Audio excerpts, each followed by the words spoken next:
We are now live. Good evening, everyone. I'm really sorry for this delay. There was a glitch with my laptop because of low storage. I'm really sorry for that. We are now live finally. I am Ishan Sharma, and you're watching Karwan. Today, with me, I have a very special guest, Professor Naman Ahuja, with us, joining us from I think his stay at the hills in Himachal. I think, if I'm not wrong, and we're really happy to have him again on Karwan. Professor Ahuja is a curator and professor at Jawaharlal Nehru University, New Delhi. His studies on Indian art have explored the aesthetics of Indian virtual culture, iconography, and transculturalism in antiquity, and as well as the legacy of arts and crafts movement in the modern period. Apart from various research papers, he is the author of Divine Presence, The Art of India and the Himalayas, The Making of Modern Indian Art Craftsman Devi Prasad, which came out with the Routledge in 2011, and The Body in Indian Art and Thought, The Arts and the Interiors of Rashtrapati Bhavan, Lutyens and Beyond. On this topic, he has also given a talk on Karwan. You can watch that later after this session. India and the Word, A History in Nine Stories. And more recently, in 2018, The Art and Archaeology of Ancient India came out from Oxford and Ashmolean Museum. Today, he's going to speak about the Mask of Bharava. This talk examines a mask of Shiva made of pure silver in about the 6th to 7th century AD that is preserved at Al-Sabah Collection in Kuwait. The mask was found from an unrecorded site in Afghanistan. The mask is remarkable for several reasons, the first of which is its startling appearance. The fact that it is made out of precious material like silver, and because of its life size, and you can see the mask on the screen right now. Little is known about Shaivism in the extended Gandhara region in the 6th to 7th centuries, the period and region from which it is said to have come. The absence of inscriptions make it difficult to attribute objects correctly to patrons who might have been from the period of later Alchon Huns rather than Hindushahis and Turkoshahis. The mask is not, however, completely without precedent or context. What could this object have been used for, and what other objects can it be related to? These are the questions that we'll try to uncover today with Professor Ahuja. So, without further ado, I formally invite and welcome Professor for the session today. Over to you, sir. Thank you so much for accepting our invitation. Thank you, Ishan. And it's really good to be here. I have to give you a warning before I start. My internet connection is unstable. And that is going to mean that all kinds of funny things are going to happen. I'm going to suddenly start talking to you in very high speed. I might suddenly slow down and be talking in slow motion. My screen, my PowerPoint is a very heavy file because it's got lots of interesting images. And some of these are photographed with a macro lens to really be able to go close into the image. And that would make it, that just makes the PowerPoint very heavy, and it's difficult to sometimes transmit that very easily on a Zoom connection from here. I'm I'm going to try and do something in my talk because I understand Karwan is really reaching out to a wider community of DU students who are possibly thinking about what they can do with studying history.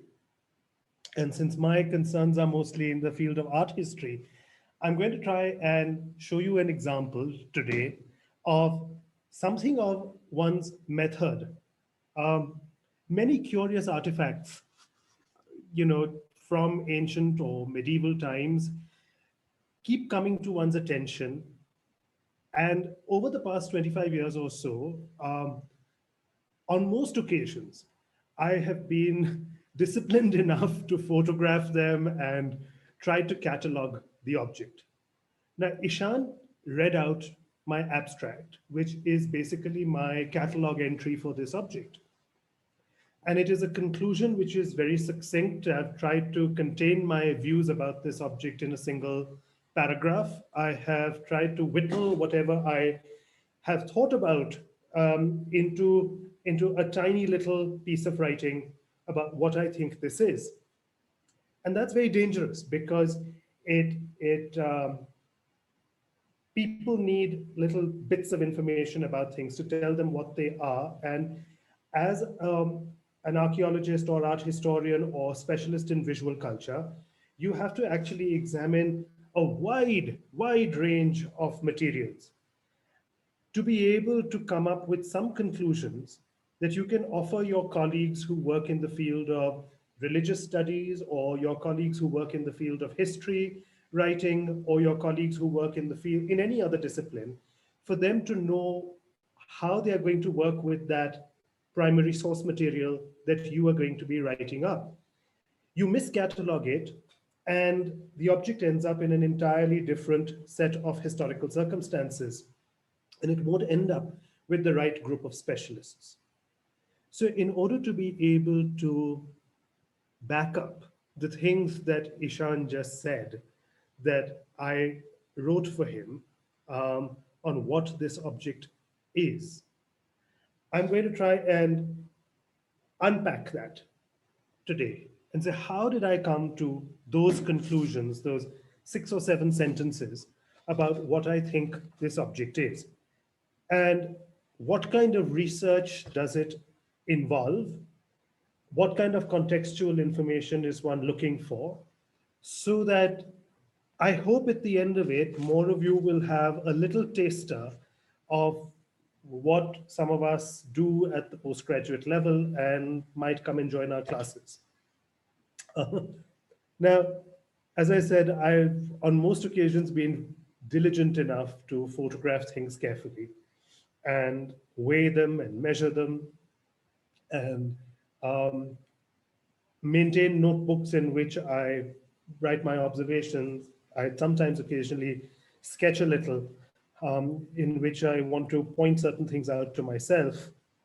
But sometimes it just proves too exhausting, or there are administrative hurdles that the collector or the institution or the system poses in front of you, which just seem insurmountable, and you just can't get on with actually working with doing the research on the object, and it becomes very difficult. And that's really a shame, because unless you really unless you do this research on an object, you will end up staying in the dark on many regions and periods which have exceptionally rich histories.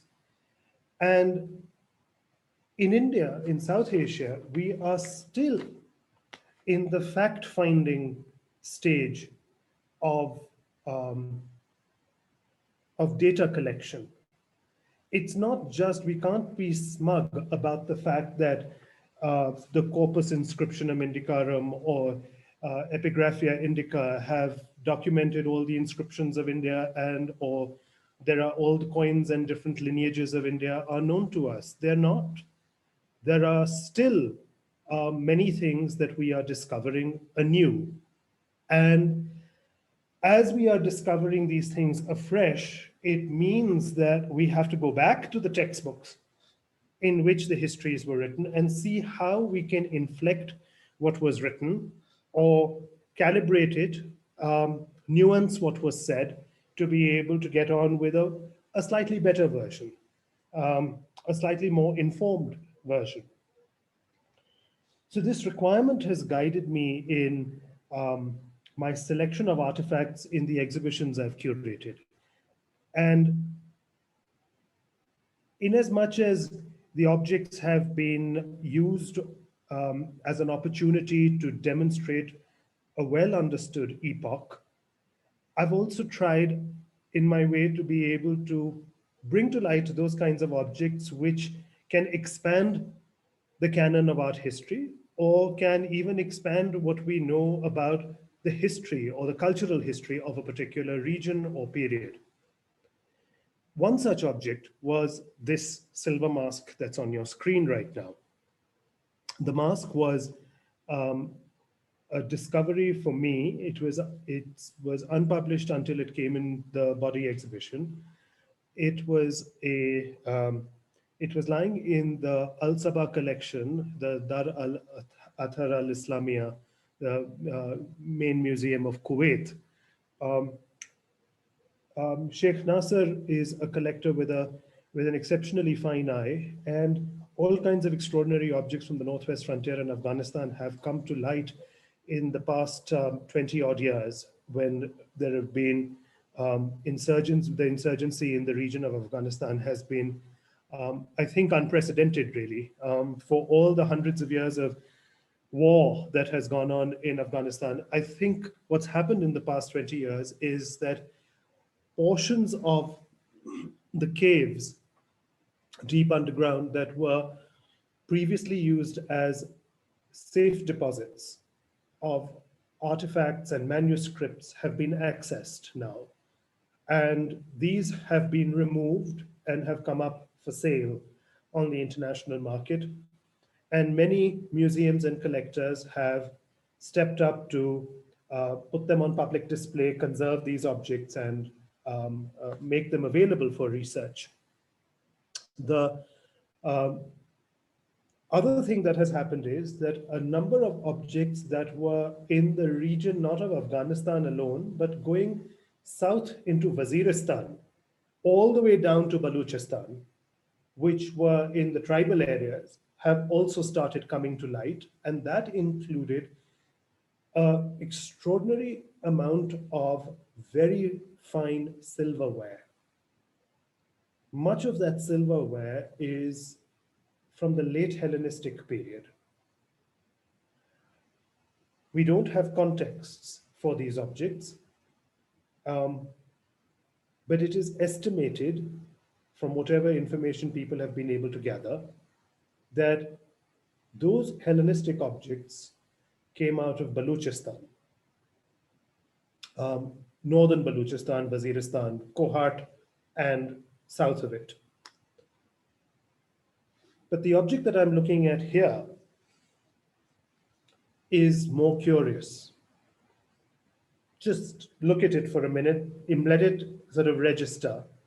The very fine hairstyle with these marks within it, the shape of the ears going upward, the Shankhu Karna, the knit in the brow, which is a mark of ferocious deities that we get all the way from Gandhara, which spreads into China, and all the way to Nara in Japan in about the 8th century AD.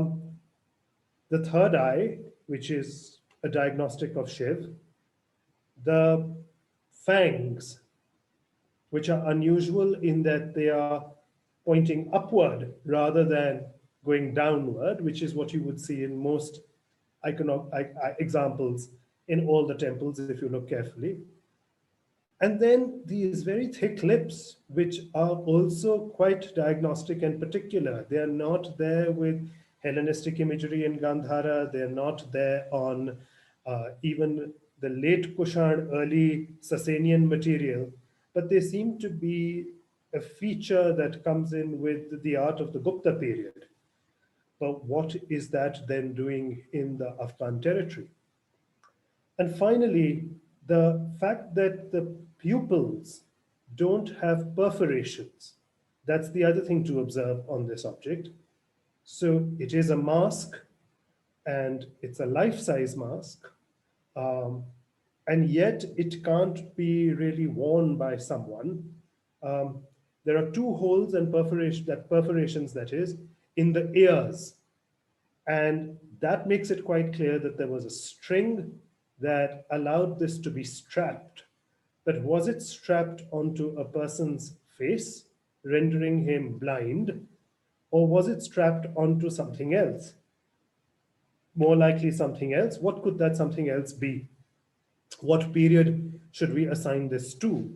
What kind of context might this object have been worshipped in?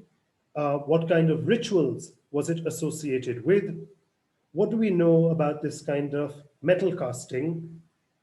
Is this something which is absolutely unique in the history of South Asian art?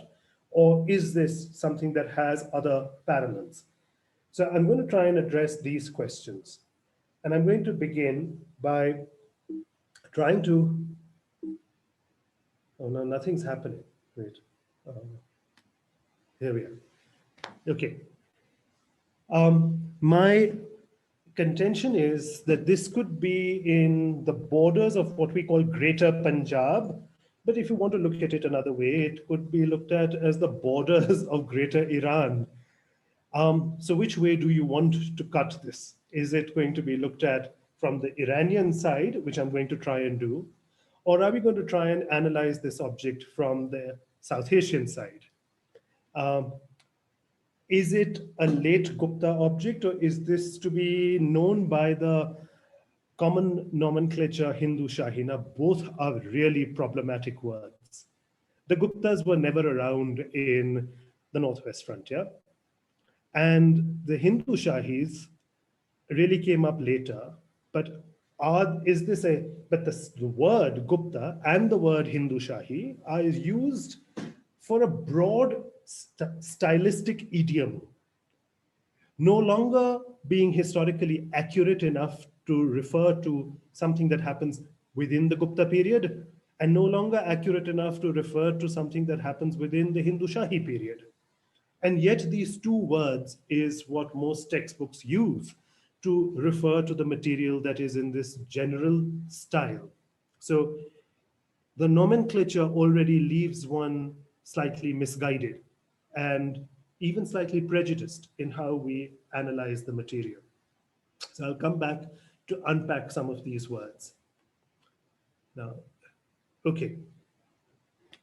For those of you who have studied a little bit of Indian art history, would have seen several examples of a type of image of Shiva known as an Ekamukhalinga.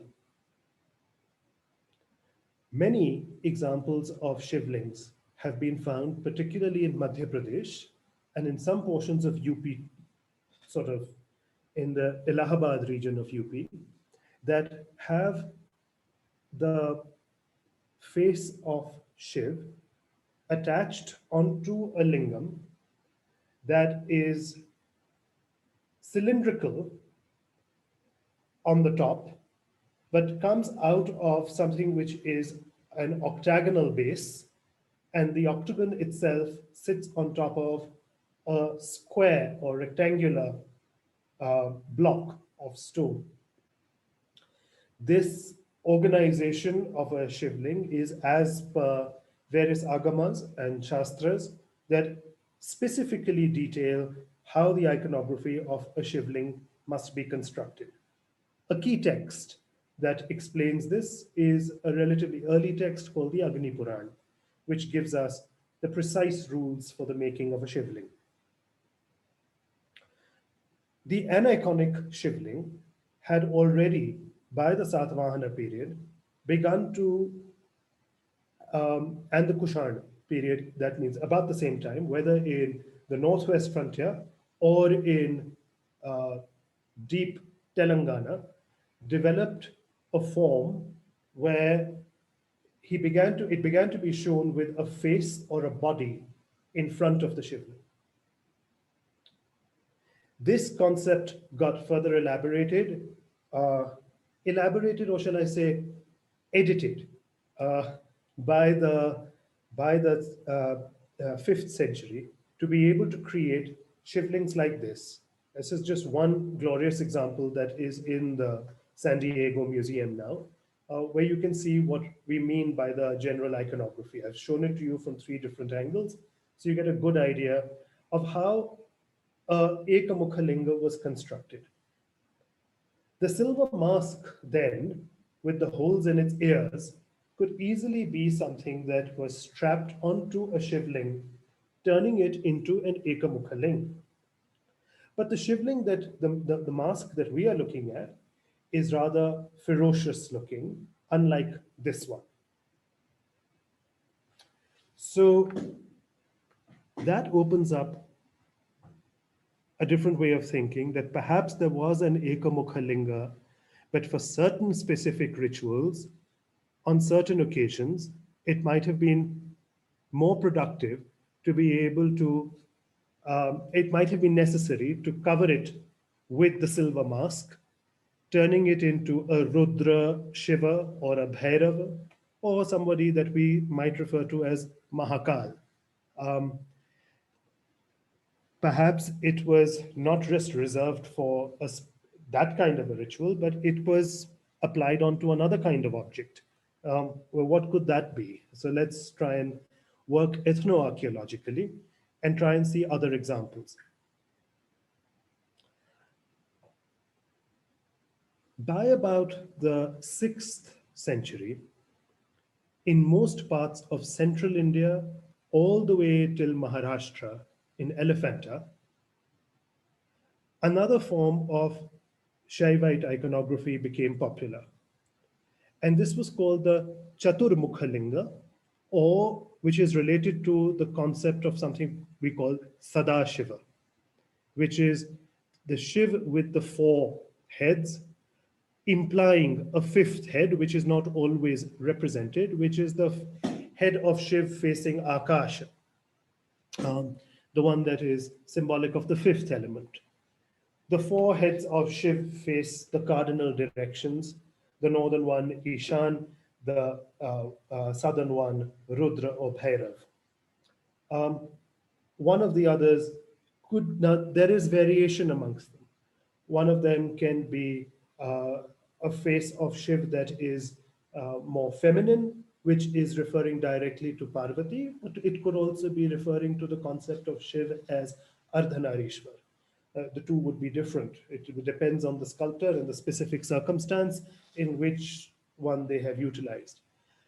Here, for instance, at Nachna, is one of the best examples from the late 5th, early 6th maybe, but probably late 5th century, where you can see one of a really glorious example of, of this. You can see the 4 different faces, and this is large.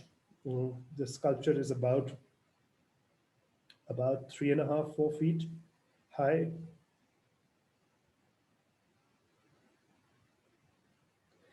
And one of those heads is the wrathful face of Shiva.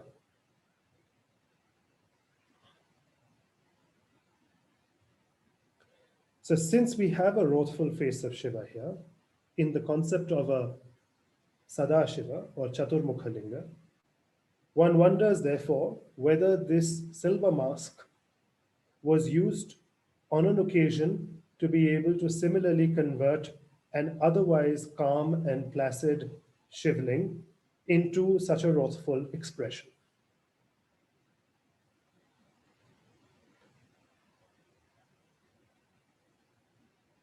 The two objects, I think, are broadly contemporaneous.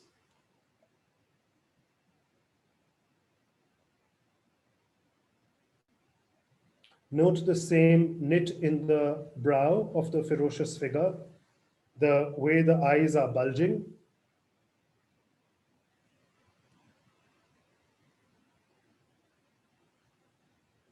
You can see 2 little fangs on either side of the lips, just tiny little fangs emerging on the edges,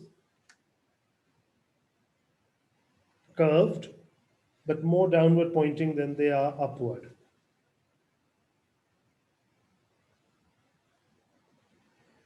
Lingas were sometimes given covers, entire metal covers. This extraordinary example was also on display in the Body in Indian Art. It came from the Clock and Bell Museum of the Netherlands.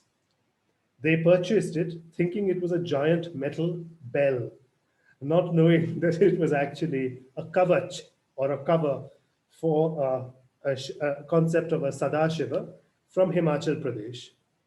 And it has multiple heads of Shiva, the 4 faces in the 4 directions, with the Akashamukha face right on top. So the entire thing would have covered an iconic symbol of Shiva with this cover. So we have, as I was saying, I'm going to do a slightly ethnoarchaeological approach in the middle to be able to see certain ritual contexts and objects in which such an object could be used. One excellent example is to be found all the way from Karnataka into Maharashtra, where even now, very commonly, you get silver masks of Bhairav, which are put onto Shivlings. And so the tradition seems to live on. Again, you'll see there are no holes in the pupils, so it's not to be worn by someone. This happens to be an 18th century example, but there are hundreds of them made in the 20th century, which are really quite common to find in Western India.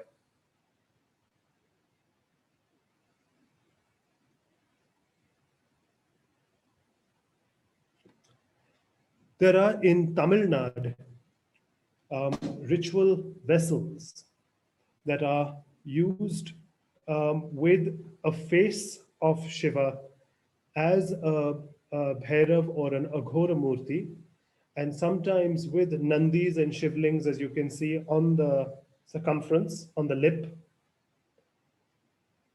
So it's a ritual libation pot from a Shaivite temple context, used in a ritual to Bhairav, one would imagine.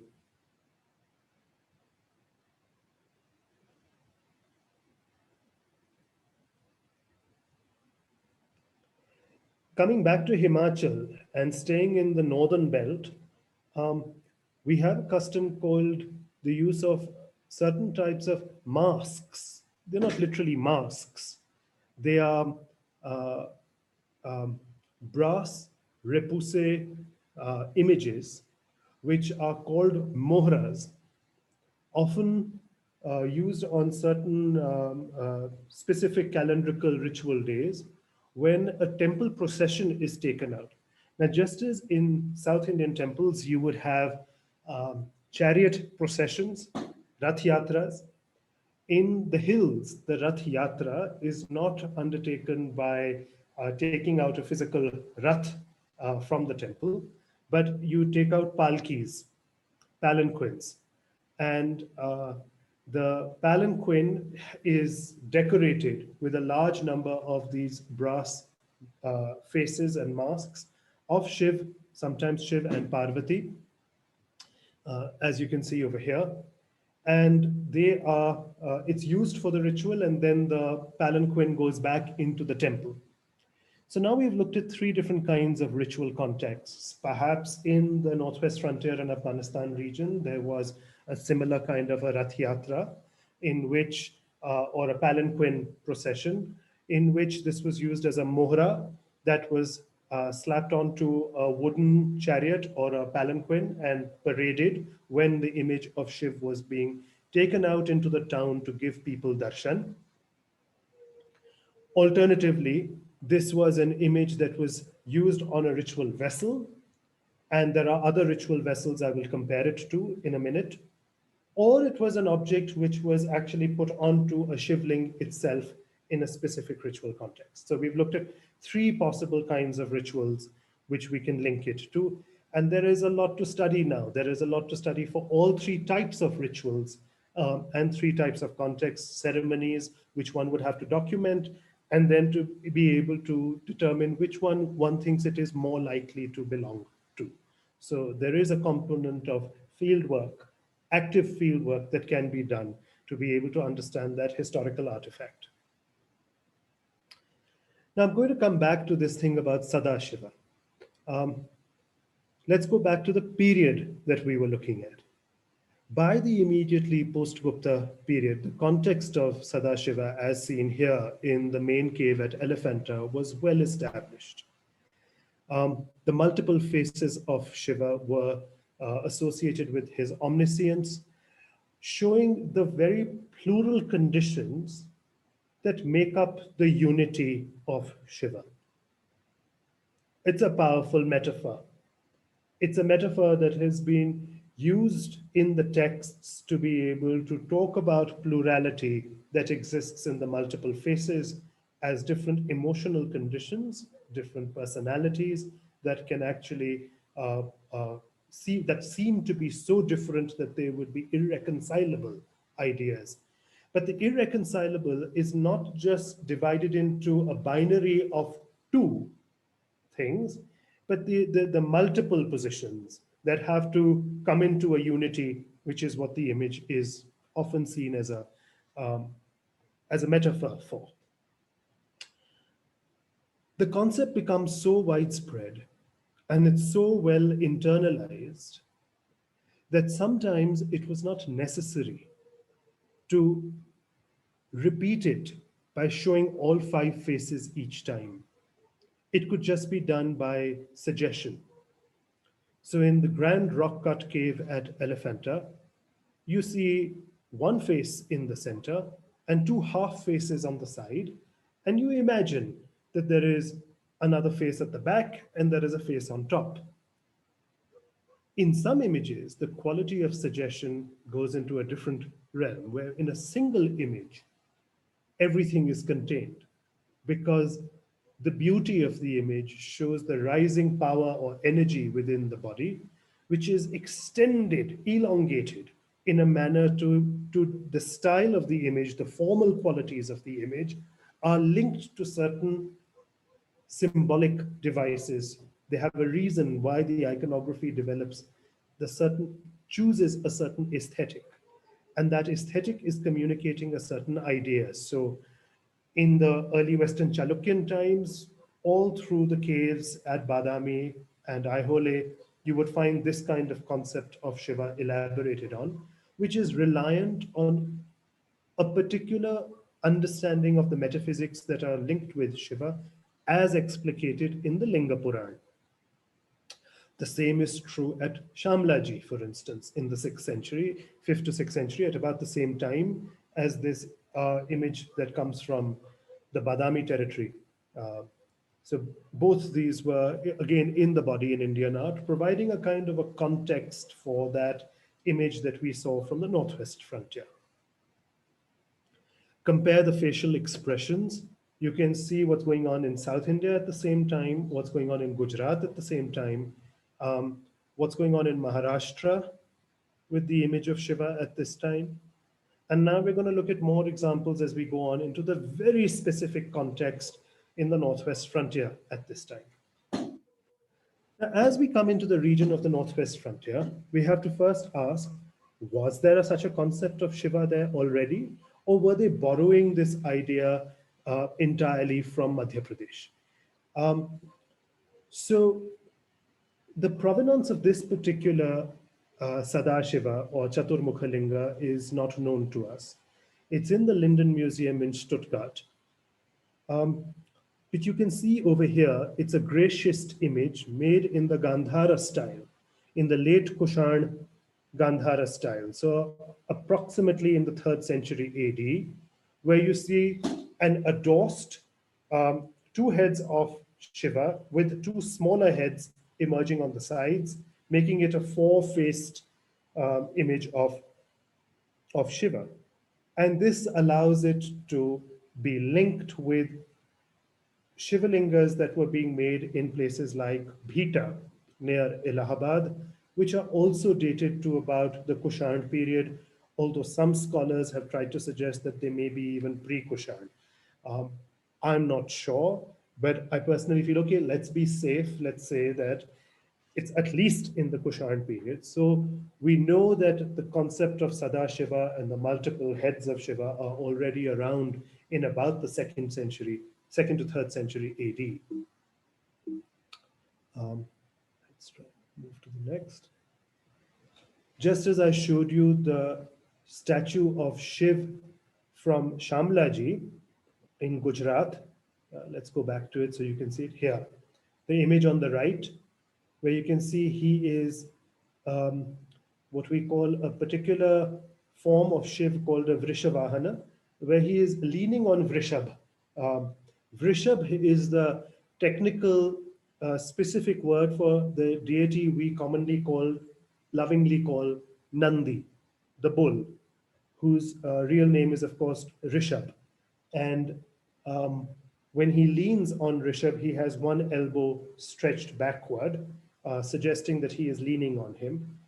And that is exactly the pose that you see over here with the bull behind Shiva. Shiva is ithyphalic, four-armed, and again, it's in a Gandharan image. It's a tiny image, not large. And these small images, which are Shaivite as well as Vaishnav, have come out of the Gandhara context. Now, although Gandhara gracious images do tend to be predominantly Buddhist, there are some images which tend to be Brahmanical. And these small Brahmanical images need to be factored into our understanding of what's really going on in the Northwest frontier, as the larger Brahmanical system of making images in the Gupta period and temples in the Gupta period is going to become popular even in Western Punjab and the Northwest frontier region.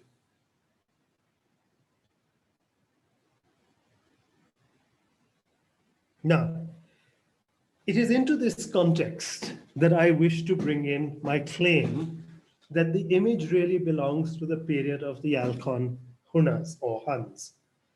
The Alchon Hephthalite, post-Hephthalite period, really we must start studying it not just in the Northwest frontier, but let's look at their inscriptions, including the very famous ones left behind in the major Hindu temples of Madhya Pradesh. Let's look at their inscriptions, for instance, at Eran or at Mandsaur or Sondani near Indore. These are sites on the two opposite ends of Madhya Pradesh. Eastern Madhya Pradesh near Sagar, where Eran is, and Western MP at Indore, Sondani, Mandsaur, which are on the other side. All regions which the Hunas are meant to have come to. So here we have this fantastic inscription, and the inscription, well, I'll read out what I've written on this slide for you. The massive statue of Varaha that was found in Eran, that lies in Eran, has a necklace which shows the zodiac. So you can see, for instance, Scorpio very clearly in the middle of his necklace over there. The sculpture is dated somewhere between 8500 or 505, based on an inscription that says that it was erected in the first regnal year of the ruler Toramana. Toramana is famous in ancient Indian history as the Huna king that contributed to the downfall, as it was said, of the Gupta Empire. What prompted him to put his mark at this Vaishnav shrine? In slides later in this lecture, I will reveal that there are other Brahmanical sculptures that are likely to have been made during the reign of the Alchon Huns in the borderlands between Afghanistan and Pakistan. On this Varaha, there are 7 standing figures that are depicted on the chest, and these are cosmological deities. The group has Surya holding a lotus in each hand, Chandra and the 5 planetary deities, with the right hands raised in reassurance, a water vessel on the left. These planetary deities have smooth shaven faces and curly locks that are tied up in small buns. Now, these stylistic features are not incidental. These stylistic features are exactly what we are going to link with the material in the Northwest frontier at this time. So we are beginning now between the period 460 to 470 AD, which we link with the Alchon Huns coming into the Northwest frontier, coming into Punjab and Greater Gandhara, which comes under the control of the king called Kingela, one of the rulers of the Alchons. Between 496 to 515 AD, his descendant, Toramana, reached Allahabad, comes into Malwa as well as Gujarat. Both Vaishnavism and Shaivism were patronized in these regions by the Huns, as their many inscriptions testify. They are known to have retreated in about 515 AD to Punjab and Gandhara, only to stage a second attack under their successor Mihirakul in 520 AD against various kings all the way in Bihar back to Pataliputra. However, it was at Sondani near Mandsaur where we have a famous Shaivite temple that records that the Hunna forces were defeated by a king called Yashodharman from a dynasty called the Olekara, as well as probably the late Gupta king Narasimha Baladitya. By 530 AD, the Alchon Huns retreated northwest and retained their control over Gandhara and the Jammu region of Kashmir for several decades. Their kings were known to sponsor several Hindu temples and participated in the newly emergent Puranas and the rituals. Some of these descendants were specifically known to be Shaivite, and it is therefore valid to make comparisons with the temples in Madhya Pradesh and other parts of Western India with the developments that were happening at this time in Gandhara and in Kashmir. The region was already, that is, Gandhara and Kashmir, were already a heartland of Mahayana Buddhist cultures, along with the traditions of its contiguous regions in North India, from where these traditions spread into China, Korea, Japan, and so on. But by the 5th century, Hindu temples had started being constructed in the borderlands near Ghazni at Bannu. And by the 7th century, there were many more temples, Hindu temples in central Afghanistan, going all the way into the Bamiyan Valley. So Kabul and Bamiyan. And I'm going to turn to Kabul and Bamiyan just now before I turn to the movement toward Kashmir. In the fourth, for those of you who don't know, and I thought I should give it just a little bit of background, in the 4th and 5th century, there were waves of various Central Asians who entered Afghanistan, most notably the Hephthalites or the White Huns. While another group called the Turkoshahis or Turkishahis assumed a dominant position in the 7th century, probably based in the region of Kabul. Springing from this group, by the mid-9th century, possibly through a coup staged at court, was a dynasty called the Hindushahis, who established their capital at ancient Hund, which was known as Udabandhapura, northwest of Takshila. So this is going towards Sialkot. Another group of Shahis, called the Patola Shahis, existed north of Hund and Swat. The word Shahi or royal derives from the ancient Iranian title Shah or king.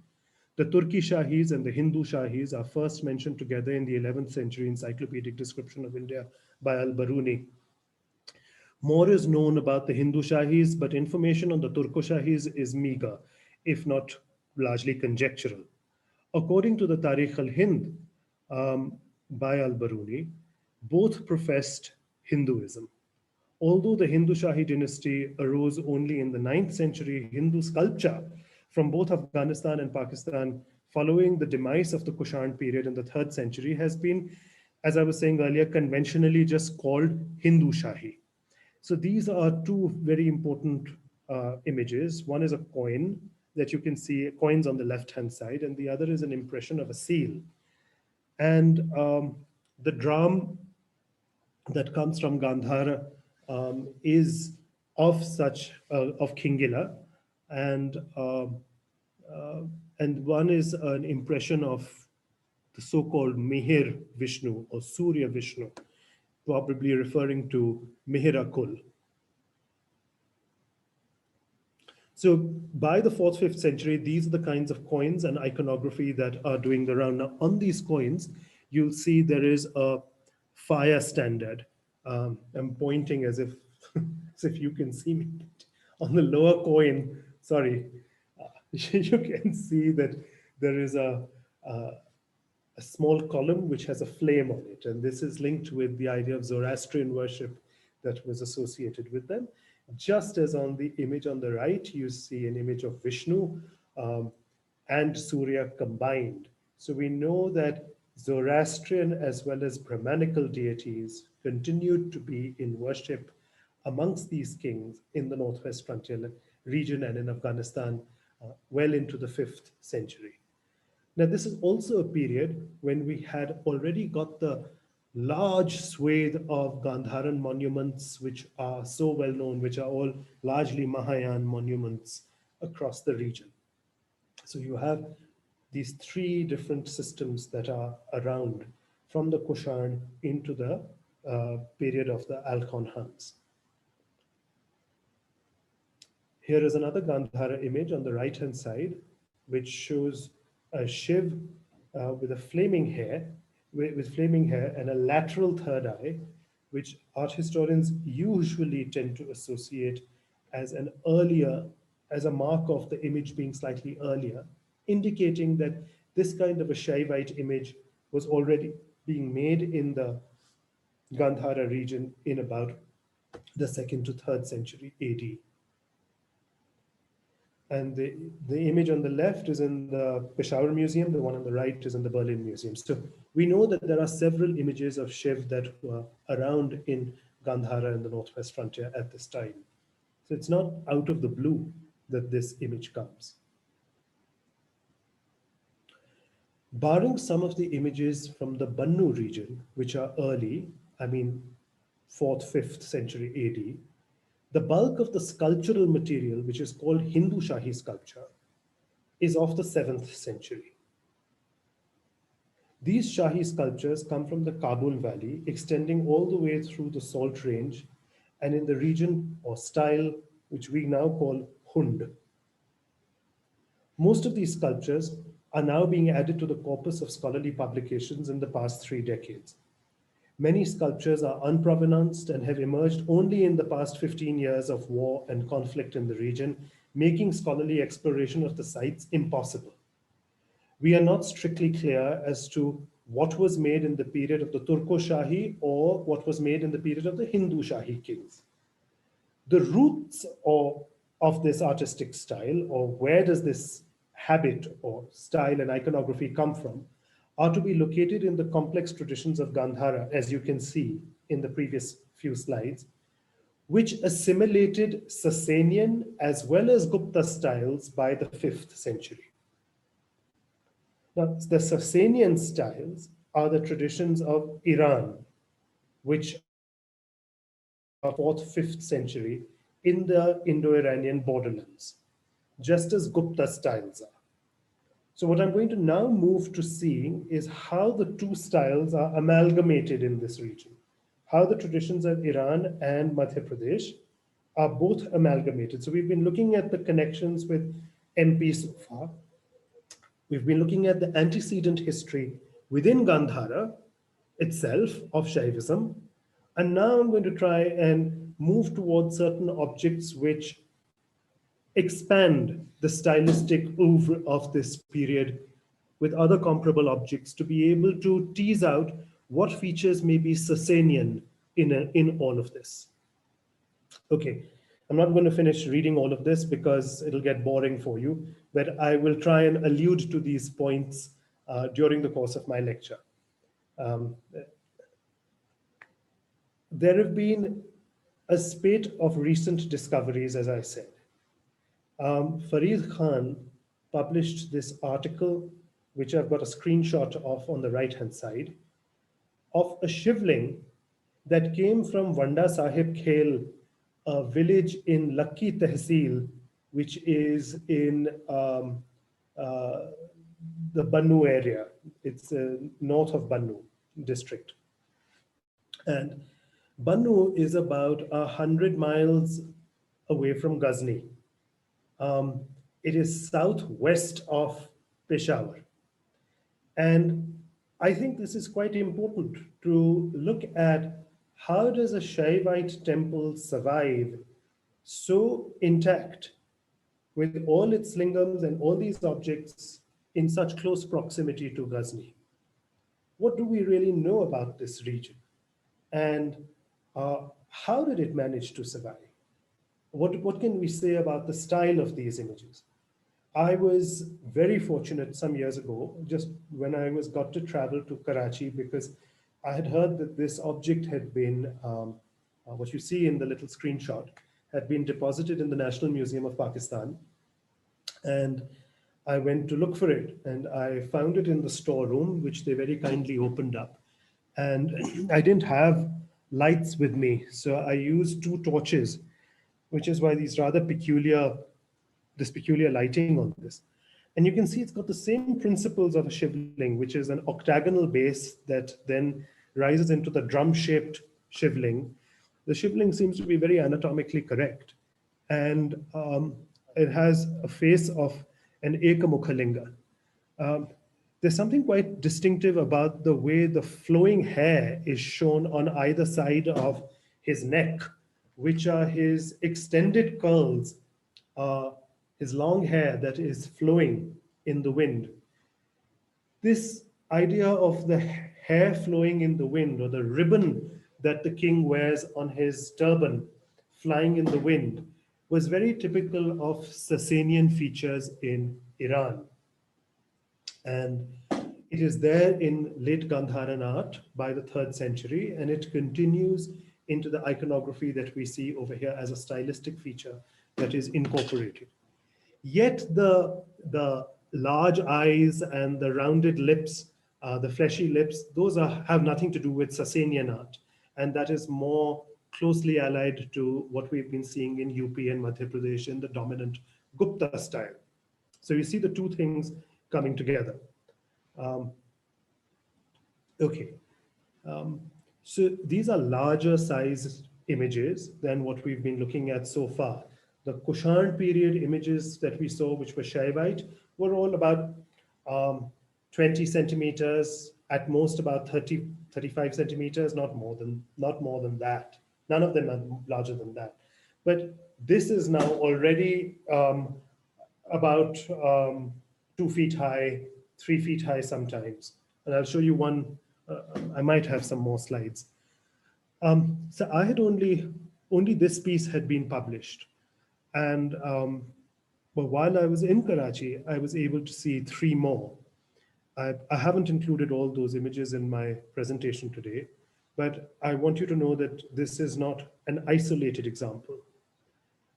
What was also discovered from the same shrine was this image of Vishnu as Varaha. The one on the right-hand side is the one I'm referring to. It shows Bhudevi balanced on his arm, on his elbow, lifted up by his elbow, as she holds on to his tusk. The cloak that he wears, which has this ruched edge coming to a central clasp on his chest, as well as the band that he wears on his head, which has 2 ribbons that are flying behind Varaha's face. Those are both Sassanian features from Iran, from Iranian sculpture that comes into the region of the Northwest Frontier. But the iconography of Vishnu on Ananta supporting Bhudevi on his elbow is, of course, closely related to what we have seen at the Grand Gupta site in Udaygiri in Madhya Pradesh, near Vidisha, for those of you who know that. So the region is really combining the iconographic systems and stylistic features of both Sassanian Iran as well as Gupta Madhya Pradesh. These are the traditions that move toward this amalgamation, is what moves into Kashmir about 100 years later and forms the iconographic foundations. This is my contention, that this community obviously starts migrating from the sites of Hund and Takshila, Peshawar and Bannu into the region of Kashmir, because the temples and the material from Kashmir happens to have the same stylistic elements, the same amalgamation, but it happens to have them about 100 years later than what we are looking at in the Northwest Frontier. And there are certain iconographic features which seem to be so peculiar that there cannot be just an accidental amalgamation that is taking place independently in Kashmir, were it not for the fact that it has a pre-existence in the Northwest Frontier. So that's what I'm trying to make a connection and look at the migration of the motif into Kashmir right at the end of my talk. These are both examples that have come from the Kashmir area, which are about the late 5th centuries, 5th into the 6th. Vaishnav sculptures that show a similar idea of multiple heads emerging out of, and they are made of bronze. The figure on the right seems to be a sheet bronze rather than a fully cast sculpture like the one on the left. Just like we are looking at an example of sheet silver with the example that I'm starting out with, the Al-Sabah Collection piece. So two comparable pieces. Note the stylistic features, the thicker lips, the more ovoid face, the large eyes. But note some of the stylistic differences. The very distinct shape of crown, which is unlike anything we find in the Northwest Frontier or Gandhara and is quite distinctly Kashmiri, sometimes coming into Himachal Pradesh. The figure that we've been looking at is the one on the right. Here is another example that comes from the left, also an image of Bhairav, dated to about the same period, but coming from the Kashmir region.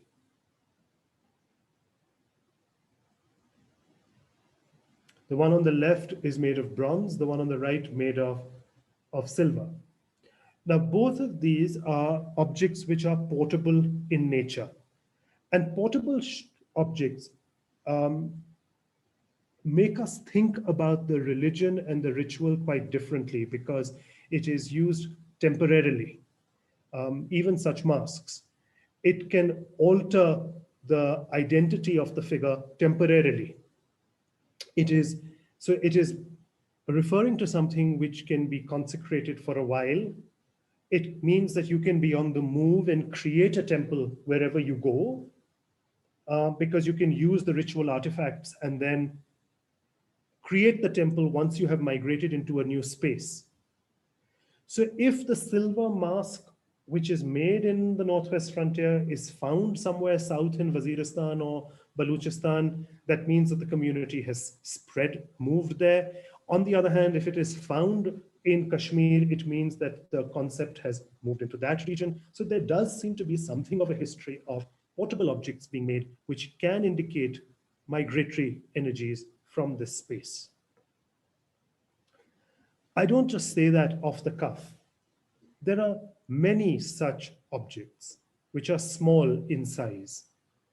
For instance, the Shiva at the bottom. Now that's half a Shiv that has been found. The outer face of it has a Shivling with an Ekamukha, and interestingly, with the earring of Parvati. The other side, which you see in black and white, has an Uma Maheshwar, Shiv and Parvati together, leaning on Nandi, carved on the inside.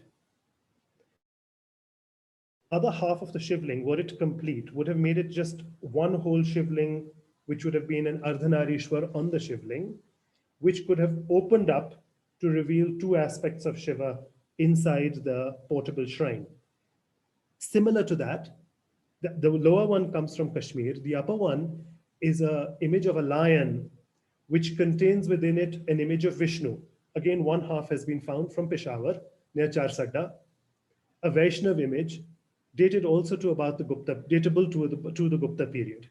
So the one from the Peshawar Valley of this kind of portable shrine, as far as we can see, happens to be a good 100 or 200 years earlier than these kinds of little things that we find in Kashmir. But more on that later. This image of Hiranyakashipu and Narasimha, two examples, whether in Hindushahis Afghanistan, Hund in Pakistan, or in Kashmir, these small objects appear to follow the same dynamism and aesthetic milieu for those of you who have studied this kind of imagery that you get in Ellora, where there is a fantastic example of the fight between Narasimha and Hiranyakashipu. Or if you've studied the examples from even Mahabalipuram, that has the same energy in the post-Gupta 6th to 7th century examples. So we're looking at a certain aesthetics of iconography that seems to be spreading very far. And I think the agents that are carrying this are being enabled in about the 6th century, 5th to 6th century, in that period of the Alchon Huns, which allows this movement to take place. Are these temples and their sthapatis then part of a wider Puranic administrative apparatus that spreads from Kanchi to Kabul? That's the question that we are really looking at. How far does uh, the organization system of these temples really spread? That's another question that's related to all of this. Now, another example of Narasimha at this period. Now, this system carries on all the way till about the 9th century. This is a late example. This is a 9th century example of one of these Shahi, Hindushahis shivlings made of marble or alabaster. Alabaster is basically a particular type of marble um, that is used a lot in Afghanistan. Comes from the Kabul Valley. Now, how far back did I say that can we take these specific ideas? It may last until the 9th century in this region, but how far back can we really go with these specific stylistic features? And how do we date the specific silver mask? Come back to the silver mask that we began this lecture with, which is the subject of this lecture. Is it identical to this silver mask? And it's not really. If you look at, there are certain stylistic features which are different. It has that same fine hairstyle where every hair, the artist, the sculptor has tried to chisel out every strand of hair finely. Um, I don't know if that's visible to you. You might be seeing it on your slides as broad clumps, but within the clumps, actually, there is a very fine delineation of hair. You can see that those flying curls that's in the background, flying on the sides of the shivling, which we looked at another example earlier. So we know some of these earlier traditions are continuing, but the shape of the face, the lips, and even the eyes has changed. Something is different. Um, and these differences are what allow us, as well as now the use of marble, allow us to be able to look at this, date this to a later period than the silver mask we were looking at earlier.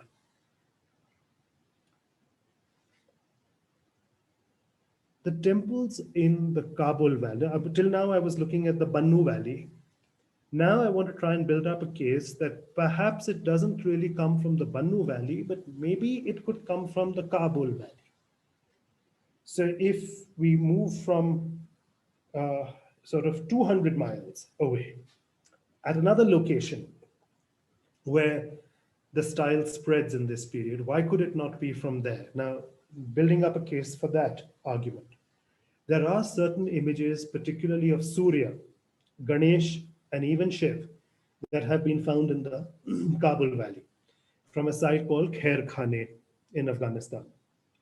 And these are examples of that type, Surya images that have come from there. They tend to be sharper features as far as their facial features go. The quality of stone that is used is of a very high quality schist, not yet using marble. We haven't found any silver images yet, but we have found a few bronzes apart from the stones. We find very particular forms of Surya, especially these forms which have Dandin and Pingala on either side. We find an amalgamation of a number of Sassanian features in the Kabul Valley. So for instance, the Phrygian hat that you see Pingala wearing, which is a particular type of cap which curves inward toward the face. The kind of boots he's seen wearing, the kind of garments are all very closely associated with Iranian imagery at about the same time, which seems to be getting mixed, as I was saying. So that seems to be a common feature. The worship of the sun god satisfied both the Brahmanical as well as the Zoroastrian deities because of the idea of light. And so a number of references to the worship of light, fire, and later the word Nur, builds up within this region as a natural cultural continuum. I want to just to remind those of you who know about it, this is also the period, just as I said earlier, don't forget that there are a number of stucco images being made in Fondukistan and in Bamiyan at this time, which are of this kind, which are images of Mahayan deities, which are also being made at about the same time in this region. So just to keep the balance for you to remember.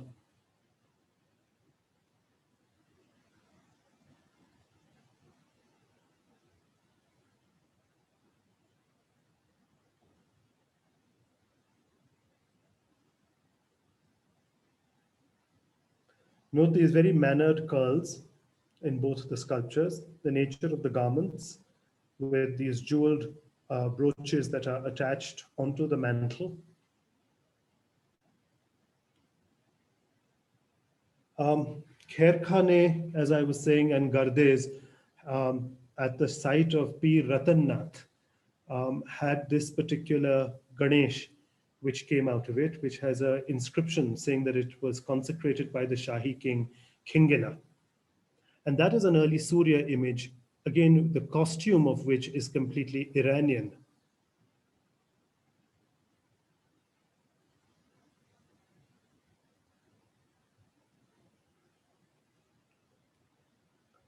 So we're looking at these traditions of Hindu iconography broadly between the 5th to the 8th centuries, which I keep coming back to try and look at a corpus of material within which we can position this extraordinary silver mask. This was another recent discovery, a large sculpture about 3.5 feet high, which comes also from the Kabul Valley, made of clay, made of terracotta.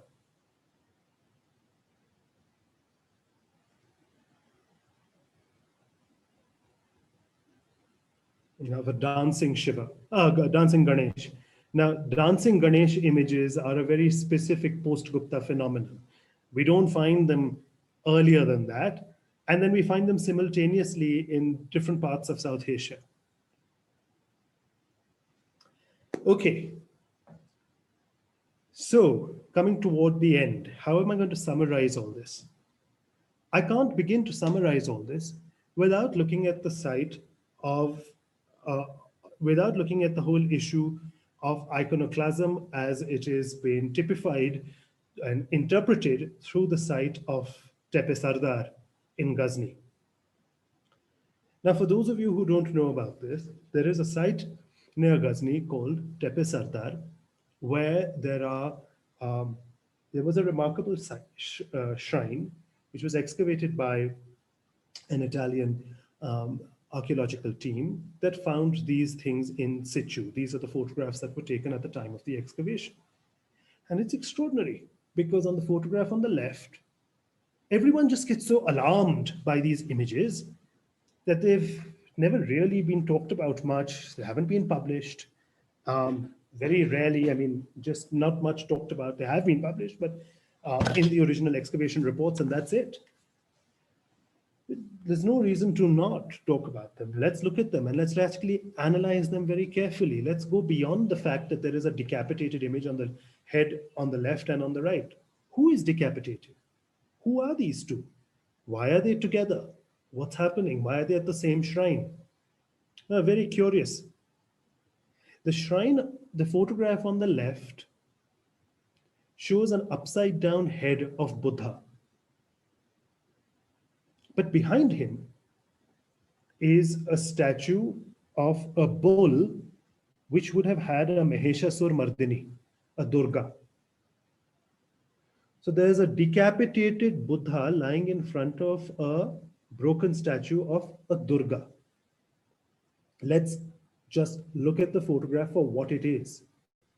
So was this a Buddhist shrine that was broken down, or was this a Hindu shrine that was broken down? On the right-hand side, you have an image which shows the feet of Buddha on a lotus in front of whom is lying a decapitated face head of Durga.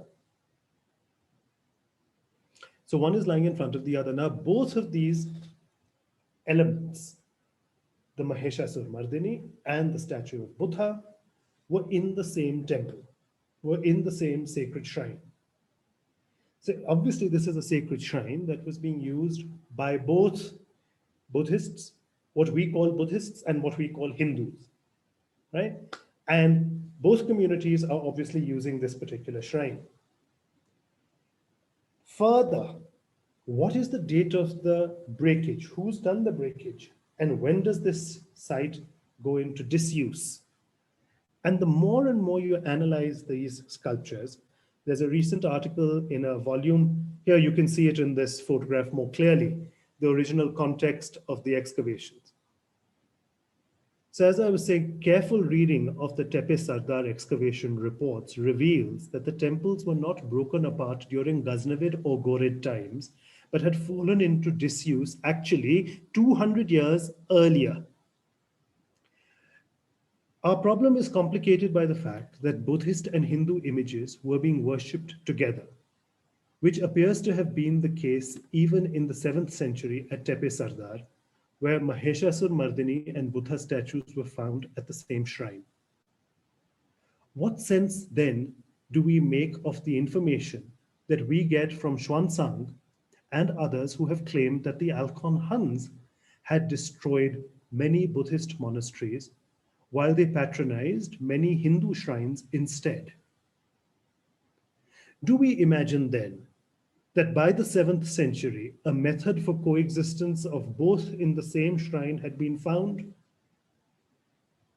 We must therefore now reevaluate our position on how we even approach the idea of history in this region, on what the motivations for the depredations at the sites where these objects were located might have been, to move beyond simply seeing them as sites of religious conflict and see instead how religion was instrumentalized into the writing of history, in the categorization imposed on archaeology and museum displays, in the bifurcation of specializations to deal with this excavated material into enclaves or specific galleries of Islamic art, if it happens to come from 20 feet away, Hindu art, if it happens to come from 3 feet away, and Buddhist art, if it happens to come from 3 feet opposite it.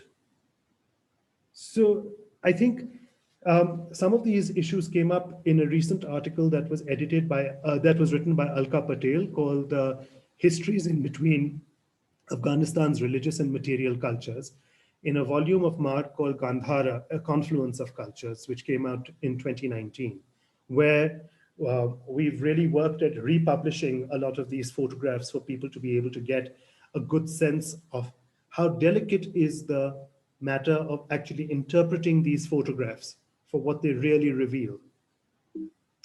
Now, it is within this context that I'm building up a larger picture for the portable object of that Shiva mask. Because was that Shiva mask actually moving out of here?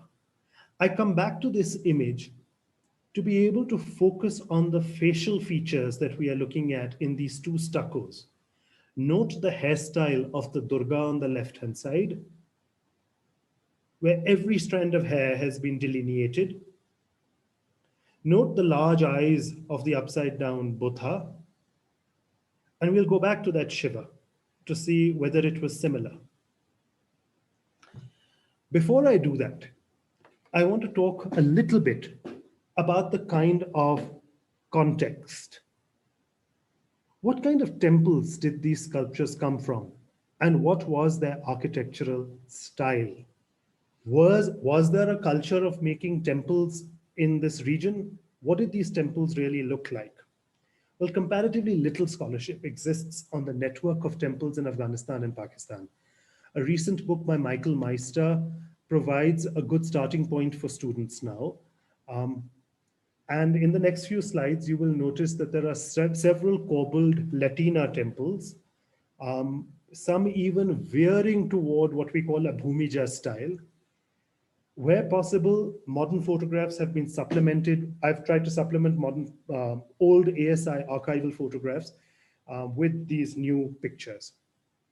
Now try and look carefully at the ornamental patterns on the temples, the shape of the niches which the sculptures would once have filled. So here you see one example of a Latina shrine. This is at Belot. In the inset picture over here shows Michael Meister's book called Temples of the Indus, Studies on the Hindu Architecture of Ancient Pakistan. And the blurb for the book is what I've put down on the slide over here, which is basically stuff I've already told you. Now, again, you can see this is the Latina shrine, and this comes from When you look at this in the lower wall, the main wall of the temple, you'll see that there is a cusped arch, a cusped niche, not a five-lobed arch in which there is a niche in which a sculpture would have existed. And the same thing is there in the giant mandap.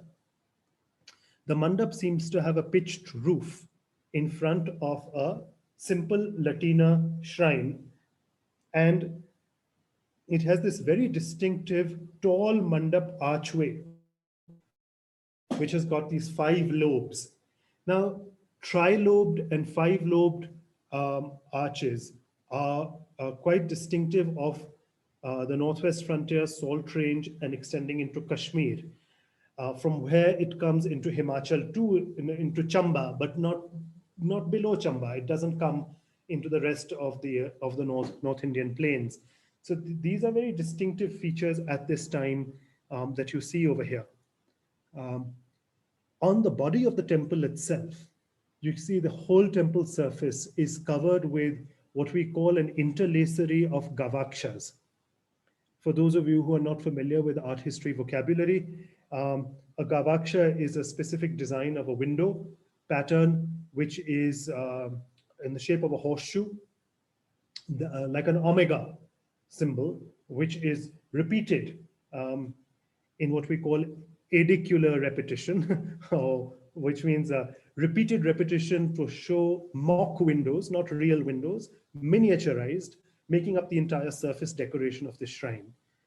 The edge of the temple has these blocks of these interlacery of Gavakshas interspersed by a ribbed motif, which is a squashed amlak pattern. Now, this is quite typical of 7th century, 8th century temples in most parts of North India.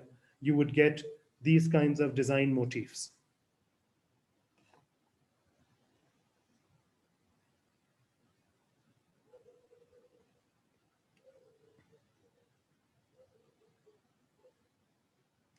More of these motifs can be seen.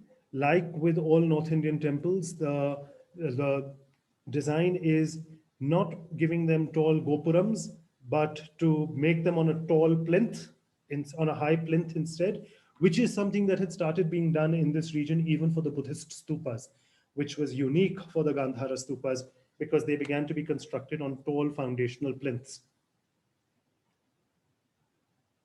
So this is still in Belot, looking at the same temples. So these historic ASI photos are always clearer because the ornament is very clearly visible and articulated in the black and whites.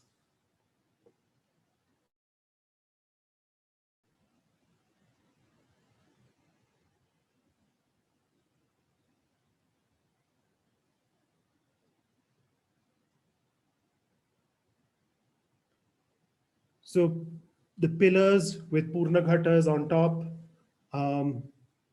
and other such motifs, but sometimes you still get in the middle of it all a Corinthian column.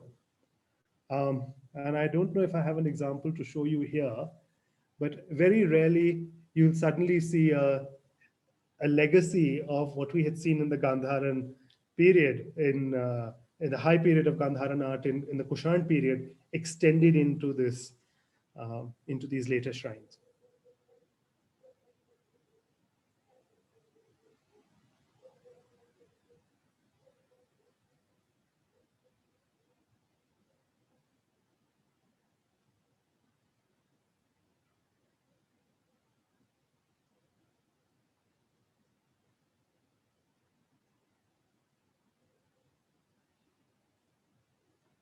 The Malot temple, that little cupola right on top, that was an add-on, of course, that was later, that's supposed to be allegedly Ghaznavid, the little shrine on top of the thing.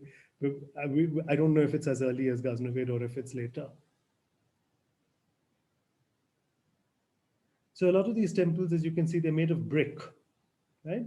As a method of construction. They're not using gray schist anymore. The idols are also made, the images could have been made of clay, stucco, which have washed away or broken down, like you saw at Tepe Sardar, or they could have been made of metal, um, but we haven't found many. We found very few stone images. I'm not going to show those today.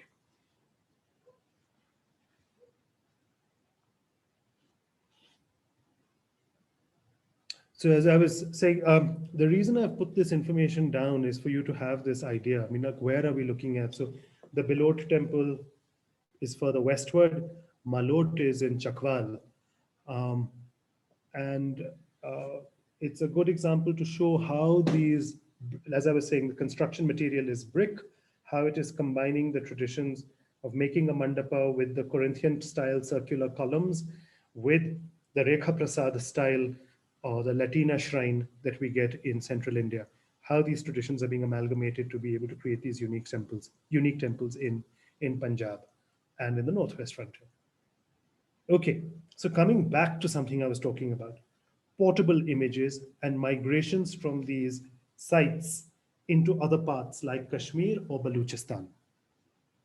And I think there is enough evidence to show and look at these little portable objects as having a capacity to be able to turn the new shrines of these diasporic communities into sacred spaces as well. And that's another layer on meaning, way of interpreting the material that we need to look at. And that, sorry, allows me to start now making a comparison between this statue, between this mask of Shiva and this other silver object, which is another portable object. This curious silver object is the face of Durga on top of a Maheshasur Mardini, on top of a Maheshasur, as you can see on here on the left. That's what the whole thing looks like. But it is actually a libation vessel. Coming out of Maheshasur is not the stub of his cigarette, but it is actually a little spout, a little tap, a little pipe. The whole object is actually a rhyton. A rhyton is a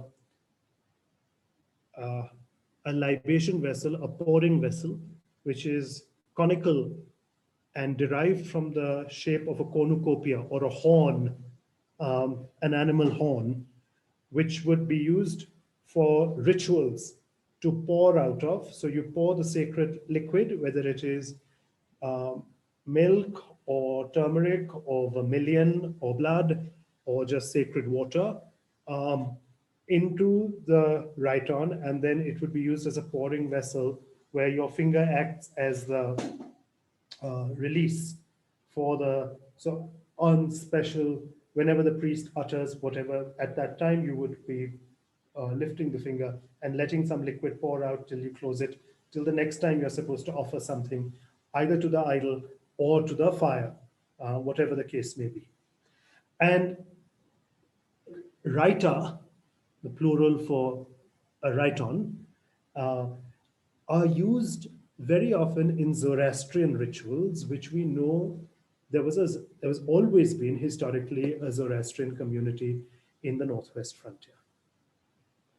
Now here you see a Hindu object of a face of Durga on Maheshasur being appropriated for a libation vessel, which is in the fundamental design of a Zoroastrian vessel, because we don't have Raita and cornucopia, which are used in Hindu rituals, where there is a largely a different set of ritual vessels that are used, different kinds of ritual vessels, a different set of pots and specific spoons and implements which are used for rituals. But here we see an amalgamation taking place.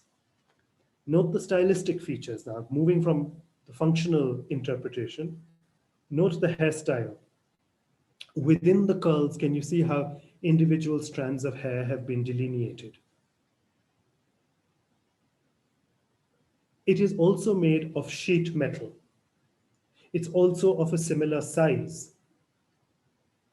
This particular object now lies in the Cleveland Museum of Art, whereas the Shiva mask we were looking at now lies in the Kuwait National Museum.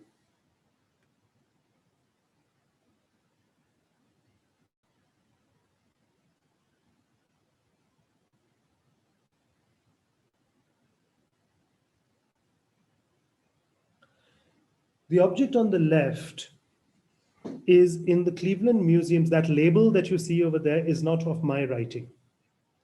The label there is how the museum in Cleveland has categorized this object as 7th to 8th century Iranian Sassanian. And I'm not so sure anymore.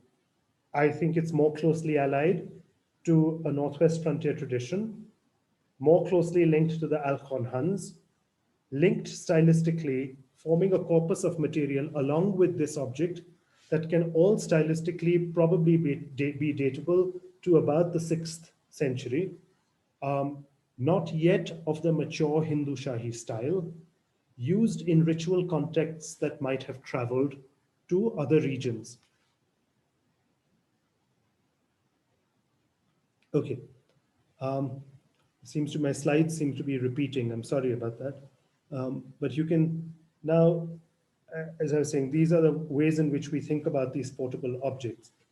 My last object that I want to really compare it with is this silver mask made in Sassanian Iran.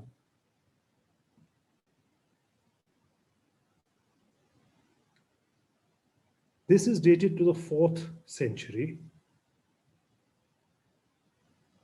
And this is very much found in the Iranian world. But again, you can see the basic technology is of using sheet silver,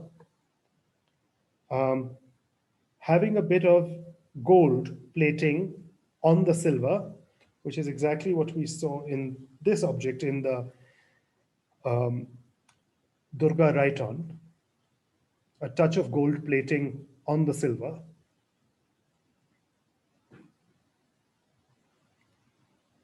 But you can see similarities in style and how there are continuities. So the reasons I've been making these connections with Iran is not out of the blue. And I want to, so as I was saying, I think coming back to the Ekamukha Linga that we saw from Bannu, that was datable, as I was saying, Bannu is on the road between Ghazni and Kohat and has revealed some of the most significant early Hindu images. They testify to a shift in the religious focus of the region. And this regional shift, I think, declines by sometime around the 9th century when some of these portable objects might have moved out of this region. I sometimes feel my slideshow is moving backward because we've already seen this. And now my computer is just hanging. Yes. Okay. So to conclude, what are the deductions we can come to after looking at all of this material? This mask is peculiar because it appears demonic in the way that it was conceived. We began by looking at the iconography. The bulging eyes, the deeply furrowed eyebrows, the flared nostrils, the bared teeth, the open third eye, the overall expression indicates rage or anger at its worst.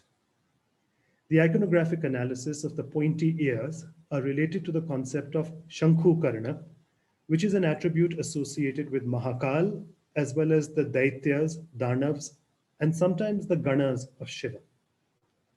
Now, this may confuse people. However, the Trinetra, or the third eye, makes it absolutely clear that what we are looking at is a Shiva. The question remains, however, about whether we can call this Shiva Bhairav, Mahakal, or Rudra Shiva, as the imagery and textual references to all three are often used together in this period.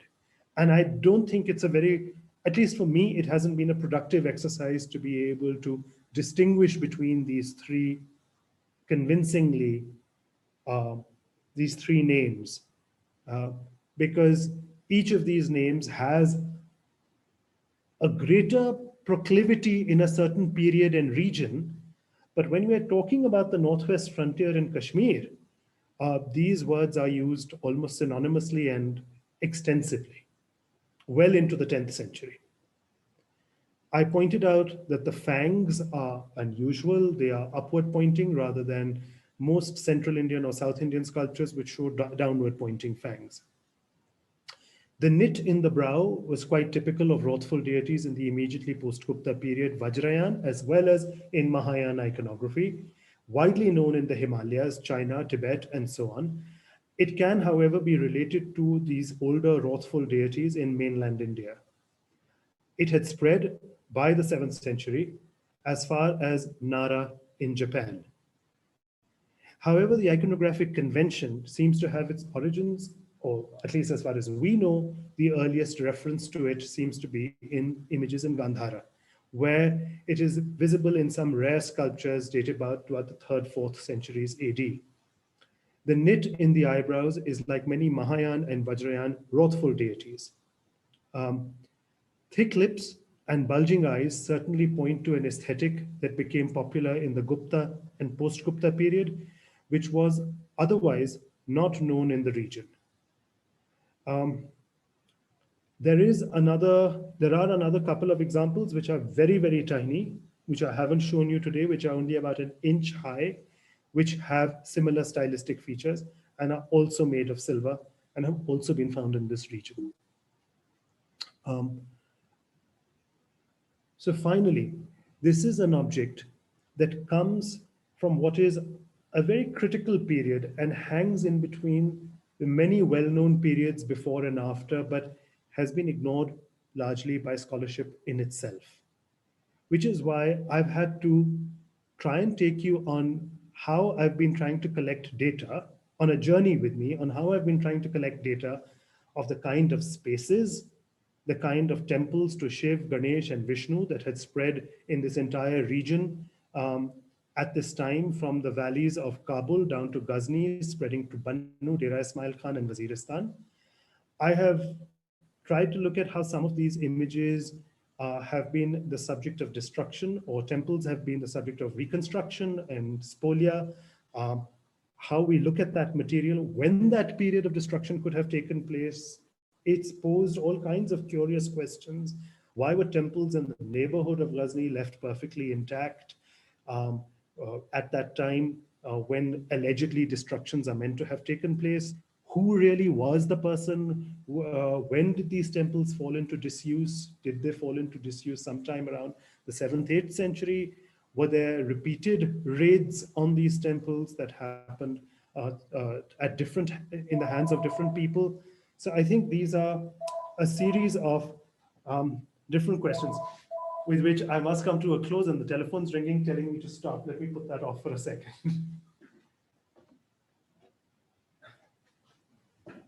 Sorry.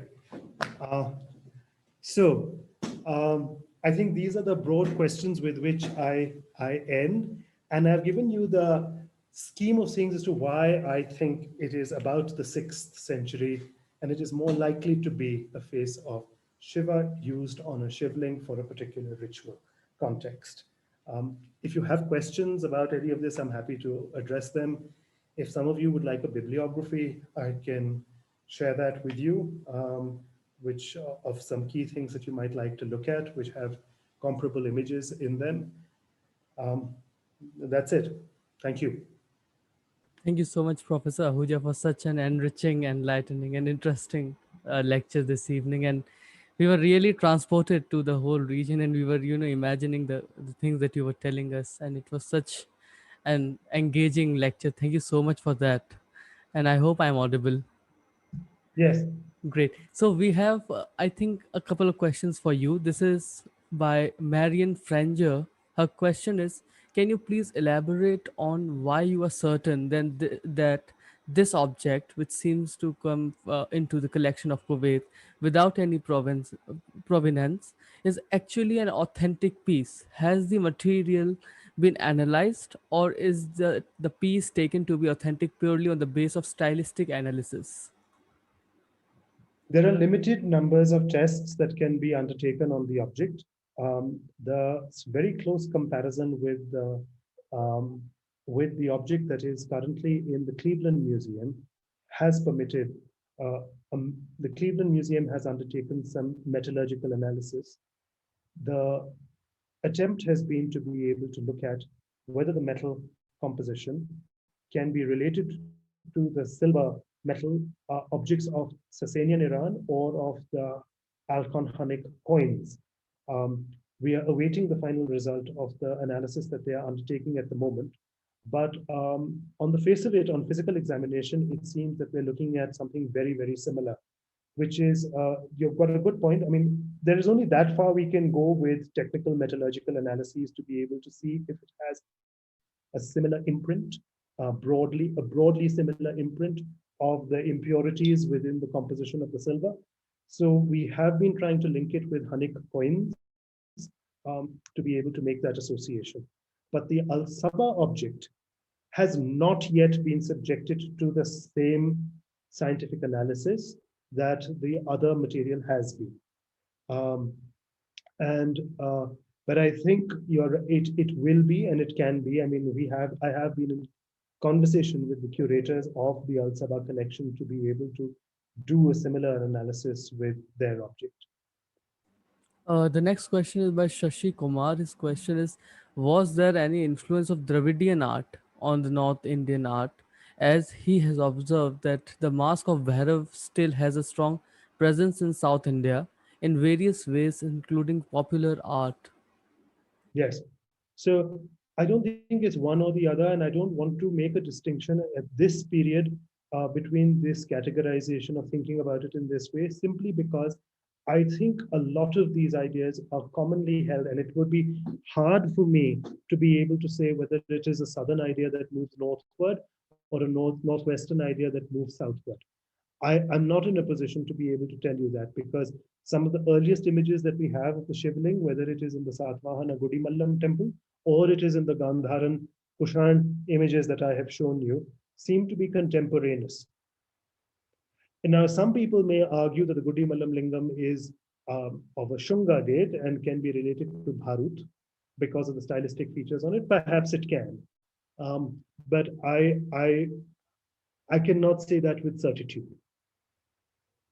So I do think that for about a good 2,000 years, these Hmm. things, I mean, at least 1,500 odd years, these things were circulating within a much larger South Asian cultural habitat.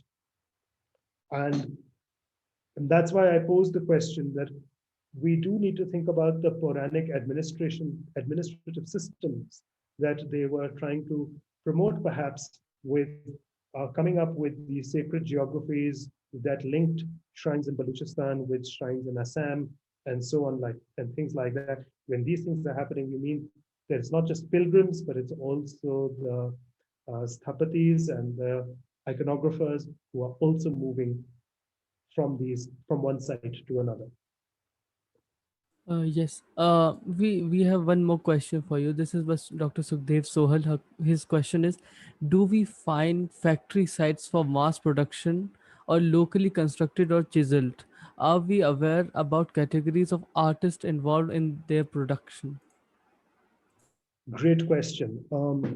So we haven't found factory sites in Gandhara. We know that the quantity of Gandhara sculptures that have been used, the gray schist, is absolutely enormous. Um, so we know that huge amounts of quarrying was being undertaken. And this is not, I mean, your question would be a valid question to ask for the whole of South Asia at this time, and to be able to identify all the different quarries and to think about the scale of economic activity that we are looking at for a good 15, again, 1000 to 1500 years of history in the pre-modern period when stone carving seems to have been a major economic activity that never seems to have stopped. Um, because the quantity of material that we are looking at is so huge. Um, so I um, let me rephrase that. I think we know that there are many quarries in different parts of India, and which quarries could have been used. Do we get enough waste material, offcuts, in other words, left over from the sculpting? No, we don't.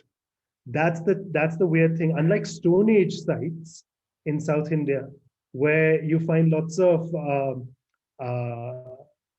Stone Age offcuts, right? Found at Atirampakkam and wherever you're looking.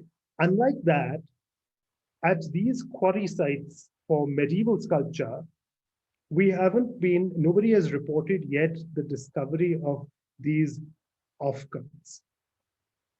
And I think the stone from these sites was obviously collected and reused, commandeered for construction activity. I mean, the great mystery has always been, even with the grand rock cut caves of India, Ellora and Bhaja and Bedsa and Karla, and all these massive caves, they're also quarries, right? They must have hollowed out, they've scooped out these mountains and taken out all that stone. Well, where are the offcuts? Where is all the stone that they have removed? And we can only assume that the stone has been used up for the many other buildings and roads and tanks and canals and other things that they must have been making at that time. Um, which is why uh, what has been probably the best quality stone has been left intact as the sculpted element within the temples. Uh, we have one last question, if you allow. This is by Belinder Danoa, and his question is: what role would the itinerant artist play in the movement of styles? Um, Itinerant artists would have carried with them the traditions of the region that they came from. And what I've been trying to address is not just that there were itinerant artists moving from location to location, but what was the enabling agency? What was the rubric that permitted this? And if there was a historic connection that was made in the time of the conquest of a particular king moving in from Allahabad or Malwa, moving from the northwest frontier to Malwa, does that actually facilitate and enable um, the reinforcement of certain connections and trade routes for people to be able to, for, for artists, for priests, and for pilgrims to be able to move along those routes? And the fact that some of these kings have left inscriptions on their monuments in these different places means that they were supporters of this kind of movement. They might have therefore made it so much more possible for itinerant artists, for artists to be itinerant. Let me put it that way. Or for sthapatis, or for priests, or for pilgrims to be itinerant. Um, and so this becomes part of a larger enterprise of the sharing of forms and styles, but within a larger state apparatus that is a cultural apparatus that is enabled by the state. Thank you so much, Professor Ahuja, for taking out so much time for delivering this lecture this evening. And it is always an honor listening to you, interacting with you on Karwan. And we hope to have you again very soon for another talk. Yeah, And thank it was you. truly an honor. Thank you all very much. Thank you. Thank you Yeah. so much. So, and there's a small announcement for all those who are watching us. Tomorrow we have another lecture on art history by Professor Parul Dave Mukherjee, professor at School of Arts and Aesthetics, Jawaharlal Nehru University. She is going to speak about The title of our talk is Towards Decolonizing Art History via Anukaranavada, or the Theory of Performative Mimesis. And that is scheduled for tomorrow at 5 p.m. IST on the Facebook page of Caravan. So don't forget to join us for that. Thank you so much, everyone. Have a great evening ahead. Thanks. Thank you so